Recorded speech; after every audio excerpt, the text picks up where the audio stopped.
Our episode starts with Beth being annoyed at the fact that she's covering a photo shoot. Meanwhile, Joseph goes to Mick and asks him to find a vampire ex-girlfriend named Lola who has basically ghosted him. Back at the photo shoot, the model being photographed falls to the ground and begins to seize and dies. Beth then goes to one of the other models who tells her that they went to a place called Club Valance. She then never came home and just showed up to work with the intent to quit. The police show up and try to push Beth away, letting her know it's a crime scene with multiple people ODing in a short period of time. At Mick's office, he tracks down Lola.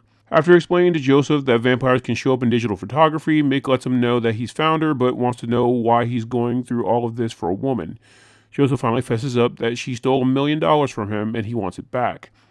Mick tells Joseph that she bought a metric ton of silver and wonders if she has something against vampires and will investigate.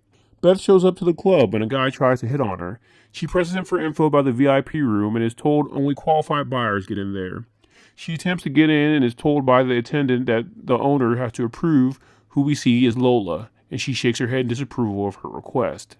Mick shows up at an abandoned warehouse where he finds barrels of charred vampires and traces of silver. He takes a body to the coroner's office where Coroner Terrence informs him that the vampire's blood had been drained. Mick deduces that Lola must be feeding on vampires. Beth heads to a different corner to see the model's body. He informs her that she had a tracking microchip under her skin and that she probably died from the high amounts of silver in her blood. Leaving the coroner, she runs into Mick, and after some awkward conversation, Beth begins letting Mick know about her case, and he decides to help her, realizing they seem to be both after the same person. He helps her put the microchip in her hand and then offers to go with her. At the club, she does the slow motion walk because legs, and then she complains about how hard she had to work to get dressed, and he shows up in the same clothes. He correctly points out that he always looks stylish, and they head on to their plan.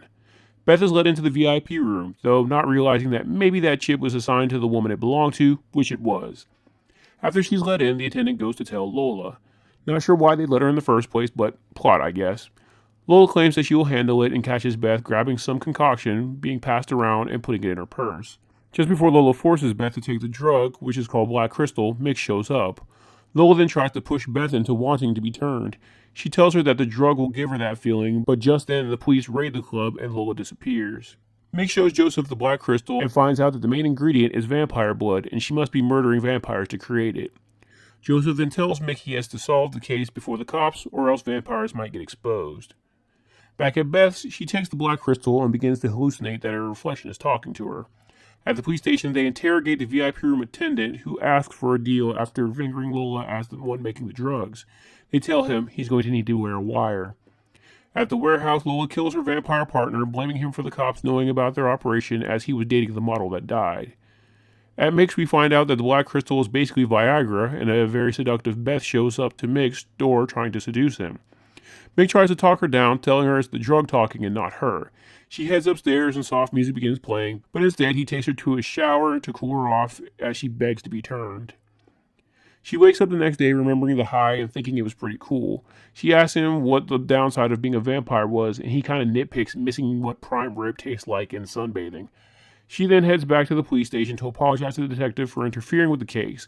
As she's there, she overhears him talking about raiding a warehouse, and she immediately calls Mick to let him know. Mick shows up at the warehouse and goes one-man wrecking crew on everyone before finding a bunch of vats of vampires being drained. Just then, Lola shows up. They have your stereotypical pre-last showdown monologue, and then Mick goes to attack, but Lola, being the older vampire, has the upper hand. That is until he grabs her and throws her into the silver waste water, paralyzing her. You would think they would have a lid on that, but, plot. Knowing the vampires there were pretty much dead already, he fills the warehouse with gas and blows it up so the police don't discover what was going on.